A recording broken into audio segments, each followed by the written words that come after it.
Assessore Segala, abbiamo parlato di hacking civico e di pubblica amministrazione, una sfida culturale per far andare alla stessa velocità le due parti, no?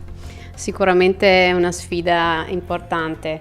È vero che la pubblica amministrazione viaggia a una velocità diversa, anche proprio per tutte le normative che chiaramente impongono particolari percorsi alle cose. Però secondo me alcune cose si possono già subito fare e stiamo già iniziando a farlo, soprattutto per quanto riguarda la progettualità. È possibile intanto sentire anche la città, i temi importanti che stiamo affrontando, in particolare sui temi per esempio urbanistici che toccano dal vivo tutti, o quelli della mobilità, quindi il PUMS o l'arsenale o diciamo tutto il degrado delle aree industriali che devono essere riconvertite. Su questo è necessario sentire anche le persone come la pensano.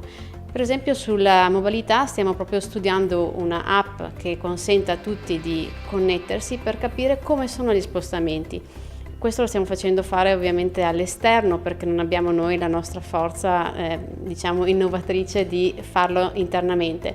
Su queste cose bisogna sicuramente guardare a chi lo sa fare meglio. Abbiamo visto anche un esempio concreto, un'area di Barcellona che è stata completamente rinnovata per una nuova fruibilità. Il Mobility Day, che è un'iniziativa che ha lanciato lei personalmente, ha anche questo scopo di vedere la città con nuovi occhi, nel cercare di interpretarla e di fruirla in maniera diversa, nuova, originale. Esatto, è proprio questo il concetto. Non volevamo le domeniche ecologiche alla vecchia maniera, volevamo un cambio di passo. Non è che con quella mobility si ferma lo smog di Verona, però si cambia la mentalità, cioè si prova a fruire della città invece che con la macchina, a piedi, in bicicletta, con i mezzi pubblici. È proprio questo il concetto. E anche con il PUMS, che sarà proprio il Piano Urbano Mobilità Sostenibili, che partiremo proprio, il 1° dicembre ci sarà il primo convegno, anche su quello sarà proprio la gente che dovrà fare la differenza, deve partecipare e capire che a Verona, proprio anche per la conformazione di una città che non è così grande, bisogna iniziare a spostarsi in maniera diversa.